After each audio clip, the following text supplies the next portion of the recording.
ঘোষণা করেছিলেন সঞ্চালক মশাই।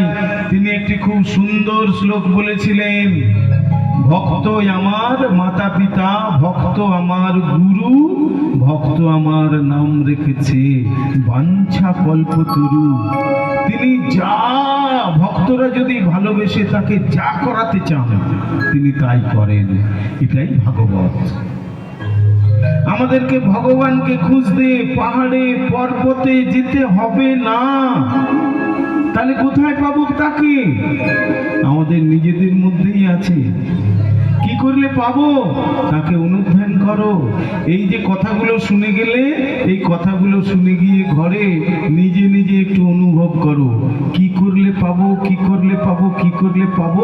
শুনো তবে মহারাজ পরীক্ষিত কিভাবে তিনি ব্রহ্ম সাপ থেকে মুক্ত হয়েছিলেন, সেই কথাটাতেই আমরা যাব। কয়েকদিন ধরে চলবে, 5 দিন ধরে চলবে। আপনারা আরো আরো আরো অনেক লীলা আস্বাদন করবেন। আমি শুধু প্রারম্ভিকটা আজকে করে যাই, আজকে বেশি সময় নাই, কেননা এরপরে আরো অনুষ্ঠান রয়েছে। সেই জন্যে আমরা আমাদের যেটুকু বক্তব্য বা ভাগবতের কথা প্রথম দিকটাতে সেইটাতে যাব। কি হলো? সুতমুনি উগ্রশ্রবা বলতে শুরু করলেন। তিনি বলছেন, শুনুন ঋষিবর, কলিকালে যখন কলি ভীষণভাবে প্রভাবিত করছিলেন, তাহলে আমরা কি করব? কৃষ্ণ নামের অমৃত কথা আস্বাদন করতে হবে। আমরা তো কেউ তেমন ভাবে জানি না। শৌনকাদি ঋষিরা বললেন, আমরা তো কেউ তেমন ভাবে জানি না। আপনি যখন প্রত্যক্ষভাবে মহামতি সুখদেব গোস্বামী, আজন্ম সিদ্ধ যোগীবর সুখদেব গোস্বামী প্রভুর কাছে আস্বাদন করেছেন কৃষ্ণ কথামৃত শ্রীমৎ ভাগবত, আপনি আমাদের শ্রবণ করান, সবাইকে শ্রবণ করান। হ্যাঁ, শোনো, এই ভাগবত কেমন ভাবে পাওয়া গেল জানো? একবার ভীষণ বিষণ্ণ মনে বসে রয়েছিলেন কৃষ্ণ দ্বৈপায়ন ব্যাসদেব। কোথায়? তার যে তপবন, সেইখানে তিনি বসেছিলেন বদরিকা আশ্রমে। এই বদরিকা আশ্রমে তিনি বসে আছেন, তার মন ভালো নাই। সেখানে পৌঁছলেন নারদ মুনি, দেবর্ষি নারদ প্রভু পৌঁছলেন সেখানে। সেখানে পৌঁছে গিয়ে জিজ্ঞাসা করছেন, দ্বৈপায়ন, ও কৃষ্ণ দ্বৈপায়ন, ও কৃষ্ণ দ্বৈপায়ন ব্যাস, দেখি দেখি দেখি কে? গুরুদেব, দেবর্ষি প্রভু আপনি? প্রণাম করি, প্রণাম করি, প্রণত হই, প্রণত হই বলে সাষ্টাঙ্গে প্রণাম করলেন। কে? কৃষ্ণ দ্বৈপায়ন ব্যাসদেব। ব্যাসদেবের পরিচয় কি আপনারা জানেন? তিনি পরাশর মুনির সন্তান, সত্যবতীরও সন্তান। সত্যবতীর গর্ভে পরাশর মুনির ঔরসে জন্মগ্রহণ করেছিলেন। 1.5 বছর বয়স থেকে তাকে ওই ধীবরপল্লী থেকে পরাশর মুনি নিয়ে চলে গিয়েছিলেন তার তপবনে, সেখানে শিক্ষায় শিক্ষিত করেছেন। এখন এই কৃষ্ণ দ্বৈপায়ন ব্যাসদেব বিশাল পণ্ডিত, সারা পৃথিবীর অন্যতম শ্রেষ্ঠ যোগী পুরুষ। তিনি কি করেছেন? বেদের বিভাজন করেছেন, ঋক, সাম, যজু, অথর্ব, এই বিভাজন করেছেন। তারও আবার বিভাজন করেছেন ব্রাহ্মণ, আরণ্যক, বেদান্ত, উপনিষদ, এই বিভাজনগুলো করেছেন। পুরাণগুলোর সংকলন করেছেন। মহাভারত রচনা করেছেন। শুধু তাই নয়, মহাভারতের অন্তর্গত শ্রীমৎ ভগবত গীতা সেটিও সংকলন করেছেন। কিন্তু তিনি মনে শান্তি পাচ্ছেন না। দেবর্ষি নারদকে বললেন কৃষ্ণ দ্বৈপায়ন ব্যাসদেব, গুরুদেব, আমি এত কিছু করলাম, কিন্তু আমি শান্তি পাচ্ছি না। দেখুন, বিদ্যার এমন শ্রেষ্ঠ জায়গাতে পৌঁছেও কৃষ্ণদ্বৈপায়ন ব্যাসদেব বলছেন তিনি শান্তি পাচ্ছেন না। নারদ প্রভু তখন বললেন, দেবর্ষি নারদ কি বললেন? হ্যাঁ গো, তুমি এত কিছু তো করেছো, কিন্তু তুমি আমার প্রভুর নাম কীর্তন করেছো কি? ব্যাসদেব অবাক চোখে তাকিয়ে রইলেন নারদ মুনির দিকে। না মানে প্রসঙ্গক্রমে আমি বলেছি, কৃষ্ণের কথা বলেছি, কিন্তু শুধু কৃষ্ণ নাম কীর্তন করা, কৃষ্ণ লীলা বর্ণন করা, শুধু কৃষ্ণ নাম সংকীর্তন করার জন্য তেমন কিছু তো আমি রচনা করতে পারিনি। বেশ, তাহলে তুমি সেই কৃষ্ণ নাম কীর্তন, কৃষ্ণ কথা শুধু সেটি রচনা করো, তাহলে দেখবে শান্তি পাবে। চলে গেলেন দেবর্ষি নারদ। বেশ কিছুদিন পরে এলেন, ফিরে এসে দেখছেন এমনিতে ব্যাসদেব একটু কালো ছিলেন, আরো কালো পড়ে গেছেন, আরো জটা হয়ে গেছে, চোখ দুটো ঘোলাটে লাল, বড় বড়, নাকটা একটু খেদা খেদা টাইপের, মোটা মোটা নাক।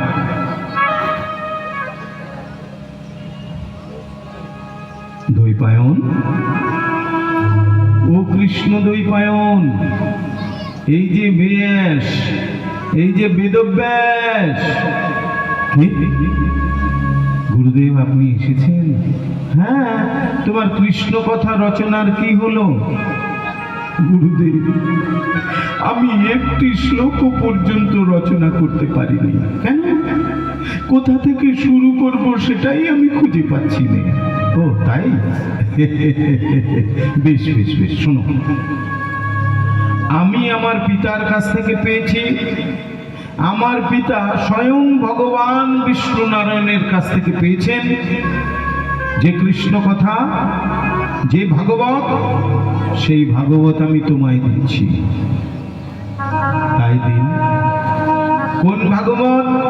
চতুশ্লোকী ভাগবত। আমরা একটু শুনি, শুনবো তো নাকি?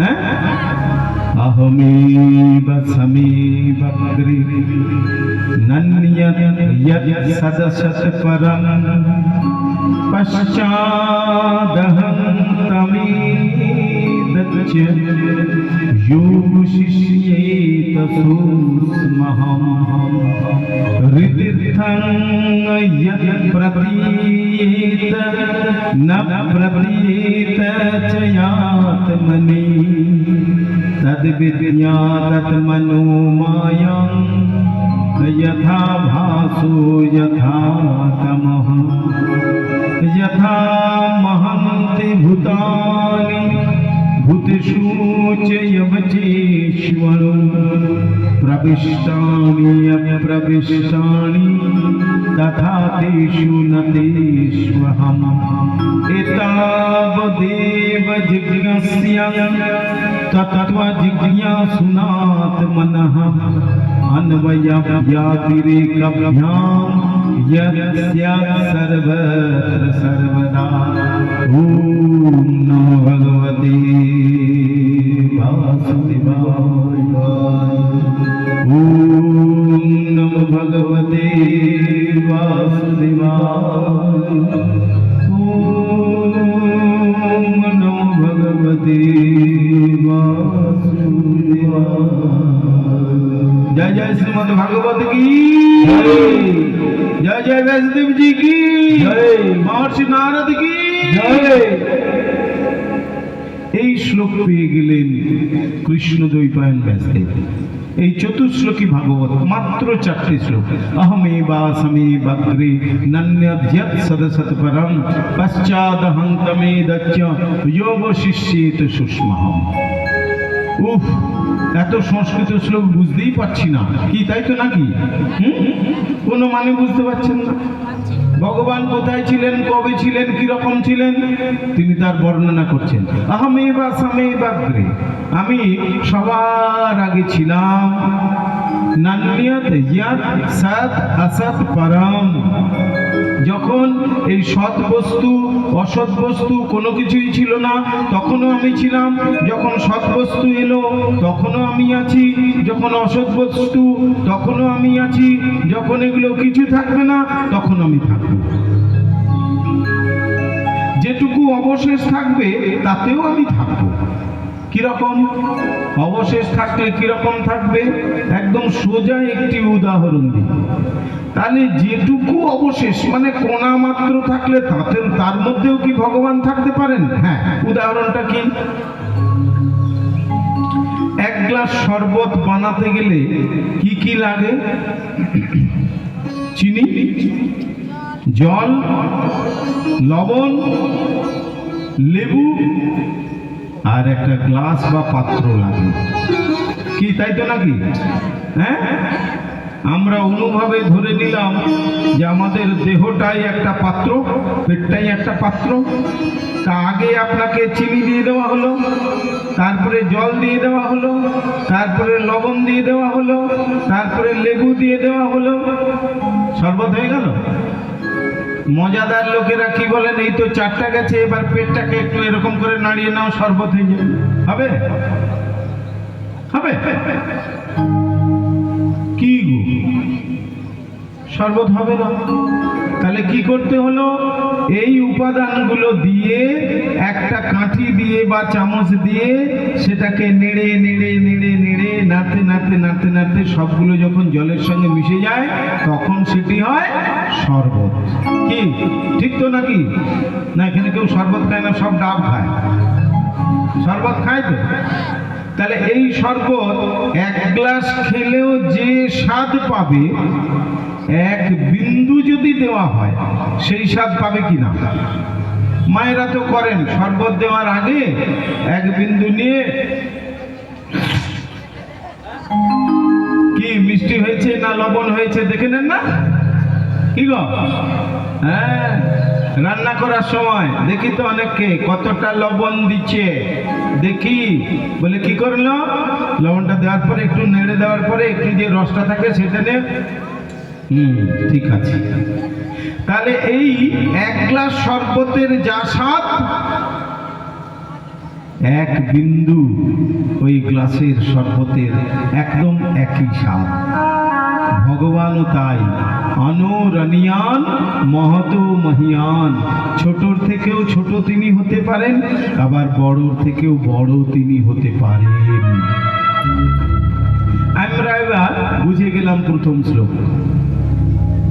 এই যে চারটি শ্লোক আমরা শুনে নিলাম, এতে আমাদের কি হলো?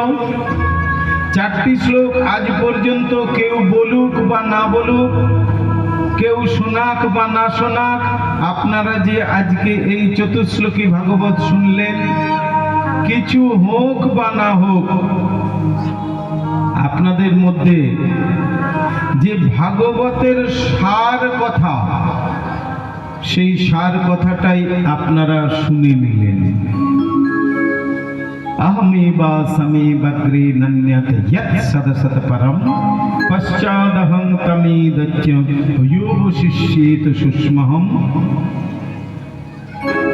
ऋतीर्थं यत् प्रतीयत न प्रतीयत च आत्मनि तद्विद्या तद्मनोमायं यथा भासो यथा तमो ऋतीर्थं यत् प्रतीयत। আচ্ছা, আকাশে সূর্য আছে, সূর্য কটা? হ্যাঁ, একটা তো। চাঁদ কটা? একটা। তাহলে একটা চাঁদ আকাশে আছে, সূর্য একটা, সূর্য আকাশে আছে। আপনারা যতজন আছেন এই প্রত্যেকে যদি একটা পাত্রে করে একটুখানি জল নিয়ে নেন, ওই জল নিয়ে প্রত্যেকেই আলাদা আলাদা সূর্য দেখতে পাবে তো, কিংবা চাঁদ দেখতে পাবে তো? কি গো, পাবে? যত লক্ষ যত কোটি মানুষ ওই জলটিতে চাঁদের প্রতিবিম্ব দেখবে, সূর্যের প্রতিবিম্ব দেখবে, প্রত্যেকেই সূর্য কিংবা চাঁদ দেখতে পাবে? পাবে কি পাবে না? হ্যাঁ, পাবে। কিন্তু আসলে সূর্য এক, চন্দ্র এক। যখন ওই থালাটা সরিয়ে নেওয়া হলো, আমরা সেই সূর্যের কাছে পৌঁছতে পারবো না, চাঁদের কাছে পৌঁছতে পারবো না। সে বিশাল বৈজ্ঞানিক দিক না হলে, অনেক অনেক কোটি ডলার খরচ না হলে চাঁদে যেতে পারবো না। এই কদিন আগে স্পেস থেকে ঘুরে এলেন দুজন, তাদের আনতে গেছিলেন আরো দুজন। এটি আমাদের পৃথিবীতে বিশাল এক বিস্ময়। এই যে 60,000 ঋষি নৈমিষারণ্যে উপস্থিত হয়ে গেলেন, এদেরকে কেউ আমন্ত্রণ করেনি, কেউ নিমন্ত্রণ পত্র যায়নি, কোনো নিমন্ত্রণ পত্র পাঠানো হয়নি, কেউ নিমন্ত্রণ পত্র দেয়নি, কিন্তু তারা পৌঁছে গেছিলেন। এখনকার দিনের কুম্ভ মেলার মতন। আপনাদেরকে কুম্ভ মেলায় যাওয়ার জন্য কেউ নিমন্ত্রণ পত্র দিয়েছিলেন? পত্র দেয়নি।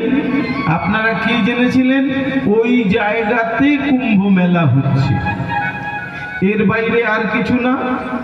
আর যারা সাধু সন্তগণ, তারা এই 45 দিনের মধ্যে মোট 6টা দিন নির্দিষ্ট করে দিয়েছিলেন যে এই 6টা দিন সর্বোত্তম পুণ্য সঞ্চয় হতে পারে যদি তুমি জলে ডুব দাও। তাহলে আর যে যে দিনগুলো, তাতে কি পুণ্য সঞ্চয় হবে না? অবশ্যই হবে। আর ওই দিন ডুব দিলে কি সর্বোত্তম পুণ্য সঞ্চয় হয়ে যায়? আমি তো ভাবছি একটা কথা, আমরা যখন দেখি, কি দেখি, কুম্ভ স্নান করতে গেছে, ডুবতে গেছে, তার সামনে ক্যামেরা রেখে দিয়েছে। এই যে ক্যামেরাগুলো, কিংবা বড় এরকম এসএলআর ক্যামেরা রেখেছে, নইলে ভিডিওগ্রাফি করছে এই মোবাইলে, অ্যান্ড্রয়েডে। ও বাবা, এক একজন মা চান করতে গেছেন, তিনি কি চান করতে গেছেন, পাপ ধুতে গেছেন, না পাপ বাড়াতে গেছেন বুঝতে পারছি না। ডুবছে আর এমন পোশাক নিয়ে ডুবছে, সে উলঙ্গ বাহার পোশাক। তাহলে এ কি পাপ ধুতে গেল, পাপ থেকে মুক্তি পেতে গেল, নাকি আরো পাপ জড়িয়ে নিয়ে চলে এলো? ওইখানে গিয়ে গঙ্গা, যমুনা, সরস্বতীর সঙ্গম স্থলে ডুব দিয়ে আসছে, বলছে আমি ত্রিবেণী সঙ্গমে একদম টপ নোজে গিয়ে চান করেছি। ওরে বেটা, সরস্বতী নদী এই মুহূর্তে চাক্ষুষ দেখা যায় না, কিন্তু অনুভব করা হয়। তুই কি ওই নদীর তটে শুয়ে নিজের শরীরে সেই অনুরণন পেয়েছিস, সেই ভাইব্রেশন পেয়েছিস? যতক্ষণ না তুই ওই ভাইব্রেশন পাস, যতক্ষণ না তোর শরীরে সেই শিহরণ, সেই কম্পন, সেই অনুরণন না থাকে, তুই যত বড় সাধু হো না কেন, তুই যত খরচ করে স্নান করতে যা না কেন, তুই সরস্বতী নদী জীবনে পাবি না।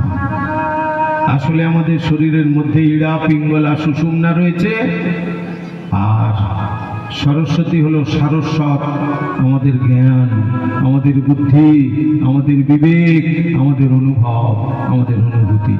আমরা যদি এখানে বসে ওই ত্রিবেণী সঙ্গমের চিন্তা করতে করতে আমাদের যদি পিটুইটারি থেকে রসক্ষরণ হয়, তখন সেই গঙ্গা, যমুনা, সরস্বতী ত্রিবিধ মিলন, ত্রিবেণী সঙ্গম আপনার দেহের মধ্যেই হতে পারে, আমাদের দেহের মধ্যেই হতে পারে। ওই প্রয়াগরাজে কিংবা কুম্ভ মেলায় যাওয়া লাগে না, লাগে না। এটা বুঝে নিতে হবে। আমরা কি দেখছি? এই যে আমরা দেখলাম, আমরা নিজের চোখে কি দেখলাম না, যতগুলো পাত্র ততগুলো সূর্য, ততগুলো চন্দ্র, কিন্তু আসলে এটা সত্যি নয়, কি তাই না? আমরা যে চোখে দেখেছি এটা সত্যি, কিন্তু আসলে এটা সত্যি নয়। কেন বলুন দেখি? অন্ধের হাতি দর্শনের মতো, 4টে অন্ধ হাতি দেখতে গেছে। প্রথম অন্ধ সে বলছে, আরে জানিস হাতি কেমন দেখতে, জানিস কিরকম? আরে হাতি হচ্ছে গোল থামের মতো রে, গোল থামের মতো। আর আর একটু কিরকম কর্কশ কর্কশ, গোল থামের মতন রে। আরে আমি ধরে রেখেছি, হাতি দেখেছি, হাতি হচ্ছে থামের মতন। আরেকজন বলে, দূর কি যে বলিস, হাতি থামের মতন, আমার সঙ্গে তো তোর হাতি দেখা মিলছে না। হাতি শব্দটা একই, কিন্তু হাতি দেখায় তো মিলছে না। আমি তো দেখছি হাতিটা উল্টোনো কলা গাছের মতো। কি যে বলছিস, এটা দ্বিতীয় জন বললো, আমি তো দেখছি হাতি উল্টোনো কলা গাছের মতো। তৃতীয় অন্ধ বলছে, তোরা দুজন যে কি বলছিস আমি মোটেই বুঝতে পারছি না। কেন কেন? দূর, আমি তো দেখছি হাতি সাপের লেজের মতো। মানে? আরে হ্যাঁ রে, সাপের মতন আমি দেখলাম, এই তো আমি ধরে আছি, হাতি হচ্ছে সাপের মতো। চতুর্থ অন্ধ বলছে, তোদের তিনজনের কোনো কথা আমার মাথায় ঢুকছে না। কেন? তোরা তিনজন, একজন বললি হাতি থামের মতো, একজন বললি হাতি উল্টোনো কলা গাছের মতো, আরেকজন বললি হাতি সাপের মতন, আর আমি তো দেখছি হাতি কুলোর মতো। কেউ কি ভুল দেখেছে? হ্যাঁ, কেউ ভুল দেখেনি, প্রত্যেকেই ঠিক দেখেছে, কিন্তু তাদের দর্শনটা পরিপূর্ণ দর্শন নয়, আংশিক দর্শন।